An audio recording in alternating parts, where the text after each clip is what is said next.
Welcome to Mass Effect, Synthesis. A Mass Effect AU fanfiction. Thank you for listening. Let's begin. Chapter 9, Synthesis.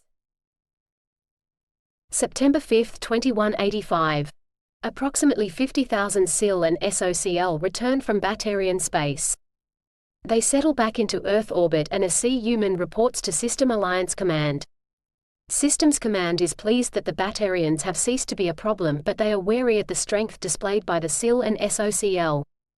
It has always been accepted that the SIL were far more powerful than Systems Alliance vessels, but no one liked to be reminded of the fact, especially not so dramatically reminded. The SIL had done in approximately 2 months what the Systems Alliance had not been able to do in more than 20 years of fighting.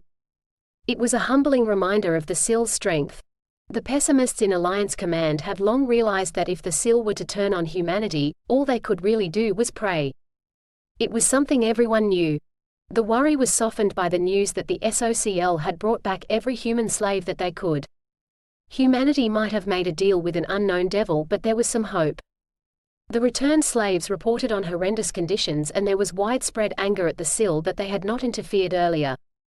They made no public comment, and over time the anger passed, especially when the former slaves reported that the Batarians had gotten more than their due at the hands of the SIL. Several C-humans report to the highest levels of the Systems Alliance. They explain what is really happening in Batarian space, though they do omit a few details. They explain that it will take a few years for the SIL to eradicate the Batarians. There is horror at the thought of the extinction of the Batarian race, and a few rash threats are made. The C-humans laugh and tell Command that they have a few choices. Nothing can change Harbinger's orders because they have already been given, and he won't rescind them. Nor will Arshan countermand them. Their choices are in how they regard the SIL's actions. They can view the lives of the Batarians as the price for Shepard's betrayal. Or they can view the lives of the Batarians as proof of how far Harbinger is willing to go to protect the humans the SIL need for synthesis, and through their protection, how far he will go to protect the rest of humanity. They inform Command that in a few years it is most likely that at least a few of the Batarian planets will be available for colonization, and they can spin whatever story they want to the rest of humanity. The SIL won't care and will support whatever fiction the System Alliance may care to perpetuate. There will be no bodies to contradict them. 2185. Harbinger and Jane Shepard orbit the Sun undergoing synthesis. The SIL report that the process will most likely take a few years, longer than any synthesis to date, but they are not worried. Despite the SIL's actions with the Batarians, Systems Alliance Command is taking the day that Harbinger emerges as D-Day, the day they find out the real reason the SIL have come to them. In the hopes of a peaceful settlement, because even as the C-humans explained the genocide of the Batarians, they had made assurances that it was a fate that did not await humanity. Several adjusted structures for the Systems Alliance are drawn up for consideration, all of which include the SIL and SOCL in a much greater military role. The SOCL, who are aware of these plans, have no objections, though indicate that some SOCL should be regulated to support roles rather than combat, and that Harbinger, no matter what his name, should always be considered the flagship and have rank equal to or exceeding the highest human officials. It's a simple might makes right argument, but in this case, Harbinger is might.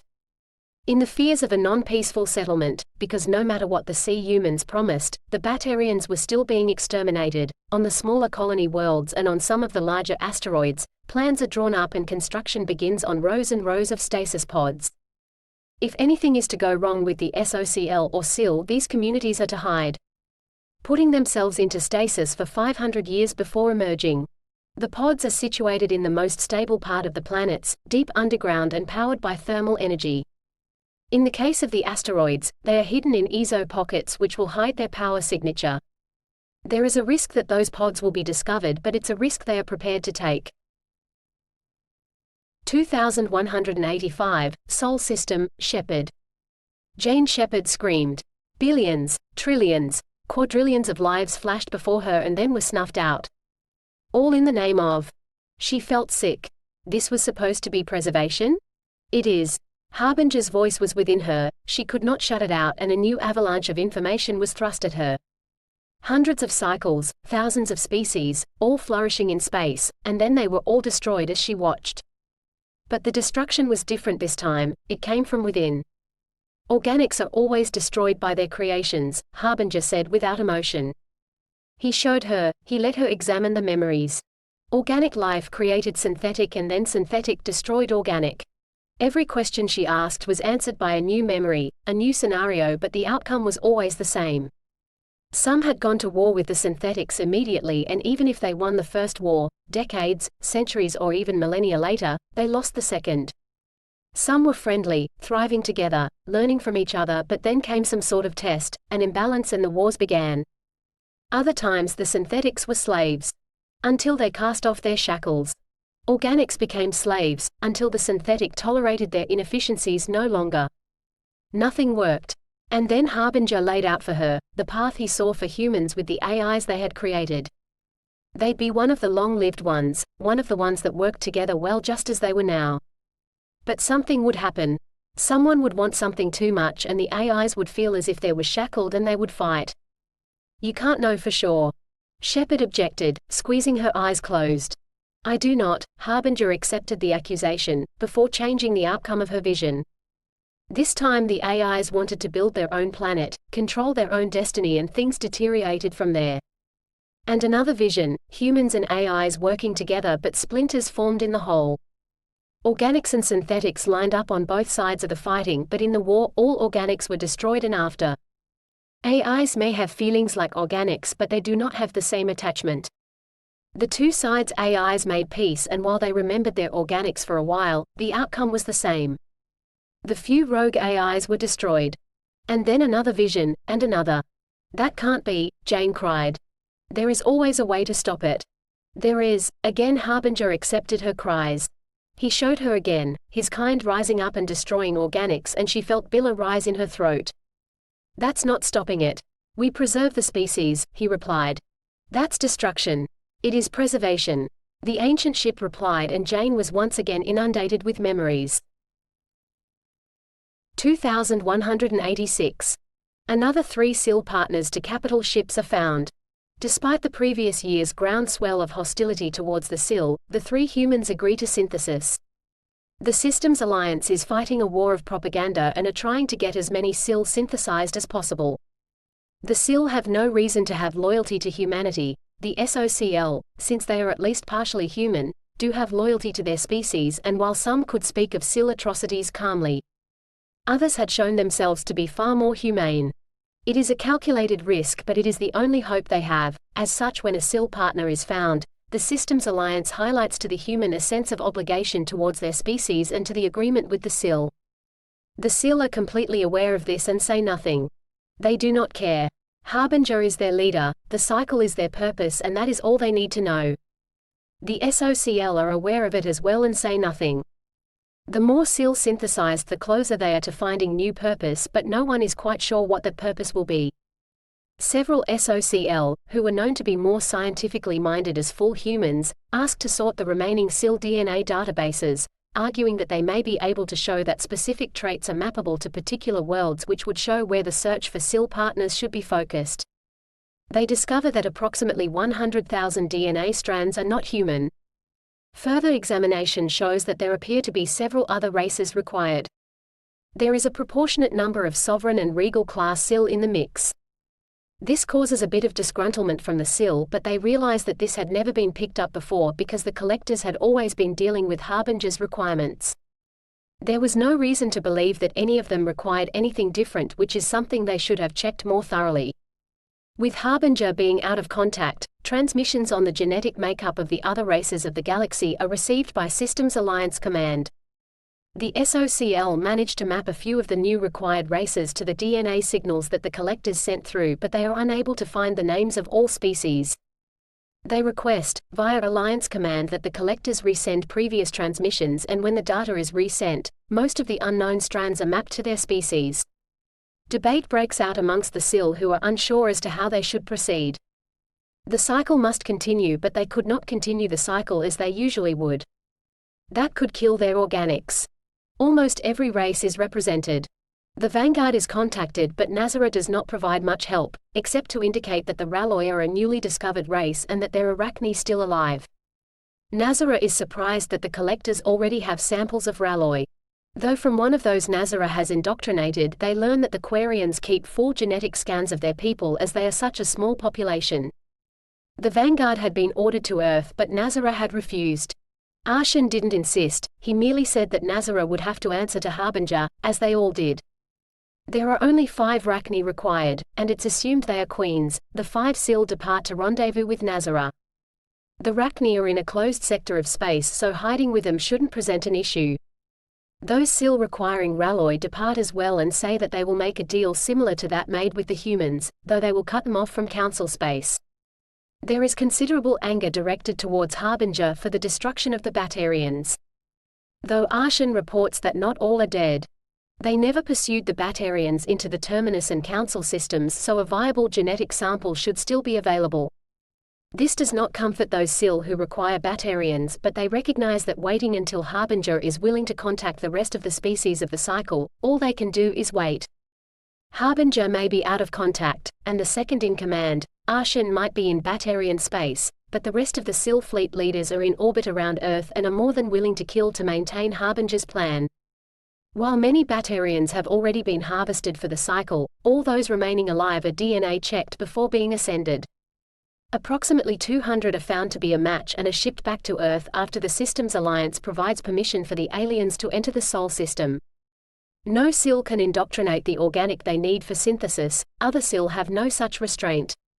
Before they are transported, Arshan talks briefly with the Batarians, indoctrinating them just enough that they agree to synthesis. To the few humans who see the transcripts of the discussion, it looks as if Arshan is just very persuasive, and from a human perspective it is generally agreed that since the Sil is holding their lives in his figurative hands, for the Batarians, agreeing to the unknown is better than the certainty of death. The repair and refit of the Kilimanjaro is finished, and to the joy of the citizens of Terra Nova, it is once again assigned to their defense fleet. 2186, Sol System, Harbinger. Harbinger filtered through his memories, slowing them down before sending them back to his organic. She was strong, but she was not accepting of the truth. She was focusing on the death. A typical reaction for an organic who leads such fragile short lives, but a reaction she would have to get over if they wished for complete synthesis. They'd already been at this for months, and he had shown her an overview of history, but it was going to be time-consuming. For her it did not feel like months, it was probably blurred into one long argument with him, one he would win.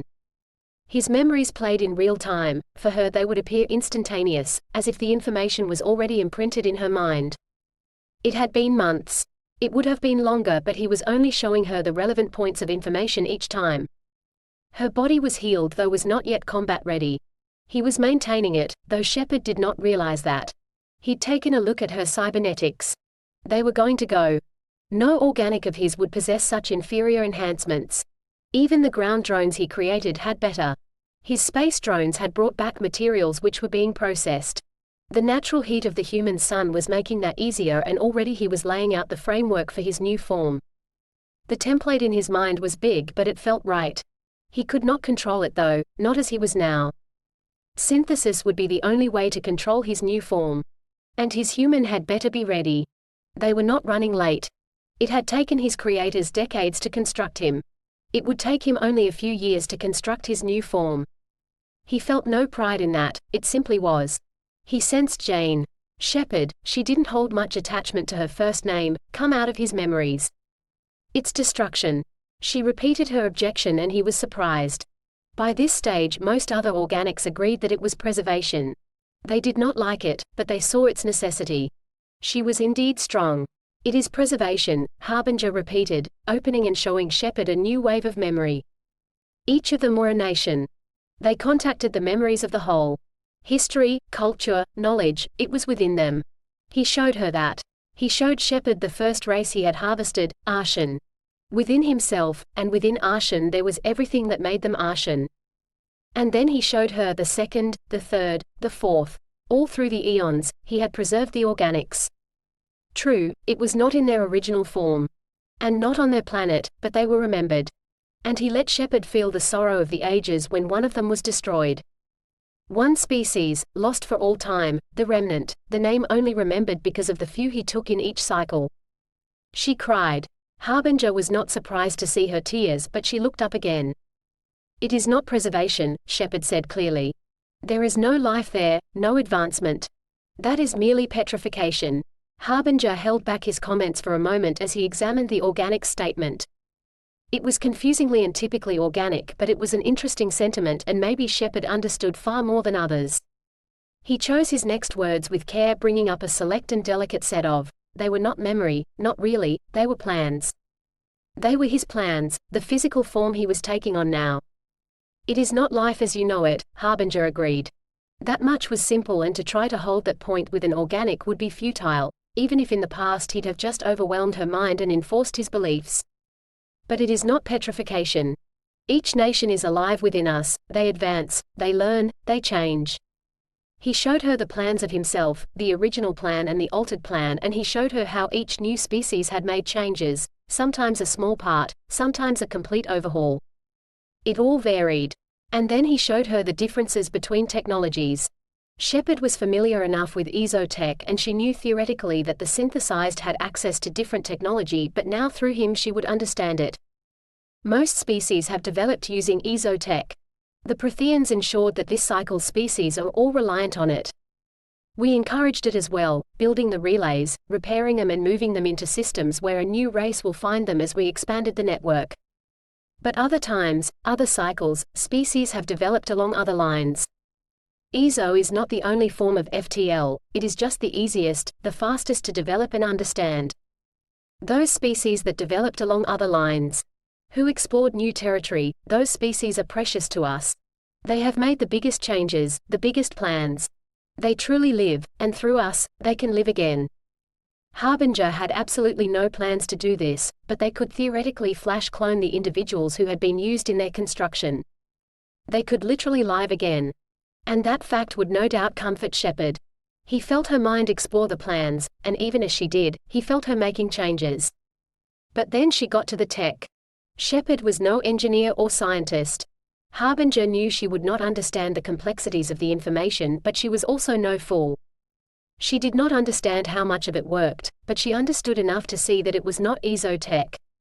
She could feel the species that had developed it, and she began to understand what Harbinger had said. Harbinger was not organic. He did not laugh or smile, but he was pleased. His organic had spirit, was stubborn, but she was not obstinate. When presented with evidence, she could accept new truths, could adapt. That is not life, she whispered, and her voice trembled with despair. It is preservation. But it is not life. Shepard had at least conceded the point of preservation, but life would be much more difficult for her to see. She was not him. She could not yet feel what he had for all of his life. Harbinger remained silent as he concentrated, reaching into himself. Every cycle he added to himself, and it was with more than a moment of irony that he drew up the consciousness of a Liu thing. The race who had confronted the catalyst and chosen synthesis. Hello. To Shepard it was probably akin to a hallucination, so Harbinger allowed his voice to come through to her. This is one of those I have preserved, he introduced the Liu thing. It was Shepard's turn to be silent, but he could feel her considering his words and looking at the Liu thing. After a moment she nodded. Hi. So you were the organic for synthesis with Harbinger. It would seem to be. You know, I once thought as you did. Most organics do. And if I'm honest, I am scared about the eternity I have existed, but Harbinger has protected us. We sleep for most of the time. But I am still me. I don't have a body, but I am alive. How? You can't do anything. Shepard objected. The Liu thing thought for a moment. You have to think about it less in terms of death and more of creation. I am an individual still, but I have become a part of something greater. I am a part of the will that guides Harbinger, a part of a group mind. But, you think of it for insects? The Liu thing could feel Shepard's thoughts just as Harbinger could. It is odd, I know, for most organics the concept of a group mind is disconcerting. There are some species who embrace it because it is natural for them, but most of us are individuals, and giving up our individuality is worrying. But as odd as it sounds, it is something you get used to, and once I became a part of it, I share in every decision, every thought. I can't say that the whole is greater than the individuals, but the whole is made up of all of us. Harbinger continued to watch. The Liu thing's words were accompanied by his feelings, and he could see Shepard was accepting of them. Her mind traced around his, feeling the truth of the words and confirming that the Liu thing was not just something Harbinger had created. The ancient ship watched. Shepard was suspicious, but as always she was accepting of evidence. She accepted the truth even if she did not like it, and he could feel her doubts crumble when she faced the Liu thing. "Can you disagree with the decision?" she asked suddenly. "Yes. It doesn't happen often, but I can and have disagreed with decisions." "Why not often?" The Liu thing laughed, and the sound seemed to reassure Shepard. "When you are a part of a group mind, the reasoning is something you share in, you help to shape it, as a result, you truly understand every decision. That does tend to convince you that the decision is right." Shepard nodded. "That was a logical reason.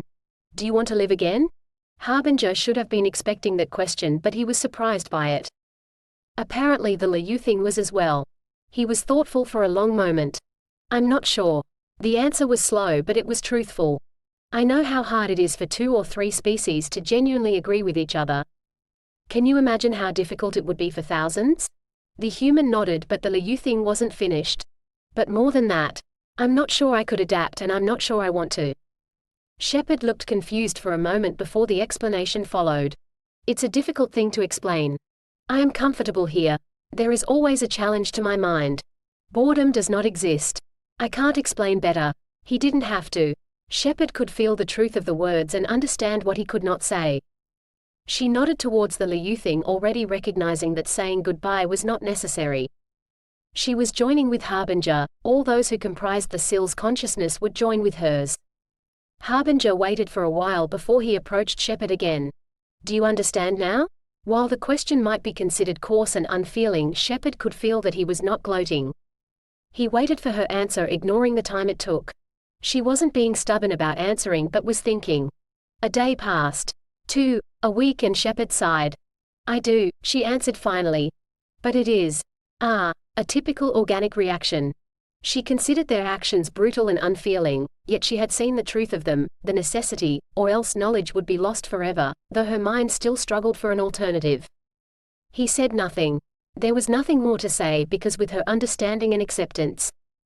Reluctant though it may be, synthesis continued, because synthesis was the alternative, and she would realize that soon enough.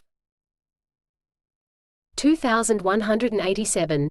Another 278 SIL partners are found for capital-class SIL. The remaining SIL and SOCL returned from Batarian space. Arshan reports that the planets are ready for colonization, except for 3 which are dextro-amino worlds. Humans could settle on them, but it would be inefficient. The worlds were only settled for resources by the Batarians. The Systems Alliance have been waiting for this day for the last 2 years. They studied the maps of Batarian space provided by Arshan in Harbinger's absence. To the surprise of the SIL, the Systems Alliance asks about SIL ability to close the relays. The Alliance indicates towards several choke points within Batarian space and requests that all relays in Batarian space are opened, while they are left closed. This essentially seals off human-controlled space while approximately doubling their current territory. Arshan agrees, and the relays are opened with the choke points being established. Karzhan is not included in human territory. Symbolically it was desired, but practically it was not possible. After this is done, human settlers move into Batarian territory. They report that most planets are scoured clean, and there is not much evidence of Batarians even being present on the planet. This is explained as part of a surrender treaty, that the Batarians ceded half their territory to human interests, and that in the last few years, the SIL had been overseeing the Batarian relocation. From a SIL point of view, it is close to the truth, and with the relays closed no one can contradict the lie. Most humans don't care, as they take up the opportunities presented. SOCL move with the settlers to guard the planets even though the relays are closed, thus sealing human territory. The Systems Alliance ask the senior SIL who had earlier withheld their synthesis requirements if they will submit the data now. As the oldest remaining Arshan considers this, but then declines, stating that they will wait to follow Harbinger. They do however provide one more set of data for the comparison list, though state that even if the organic is found, synthesis will have to wait until Harbinger returns to awaken the newcomer. Human scientists go into a frenzy, realizing that this means the SIL can procreate, but the SIL offer no details as to how another one came into being. It's assumed it had something to do with the fall of Batarian space, but no one truly knows how, and after wild speculation the matter is eventually dropped. Sendane and Jenkins emerge from solar orbit. There is shock at the size of the ship. The new ship has taken the name Kenken and is approximately 8 kilometers long. Kenken remains in Earth orbit for 3 days, allowing System Alliance scans so that he can be added to the military database for recognition before the SOCL heads to Eden Prime to join the defense fleet. 2187, Sol System, Shepard.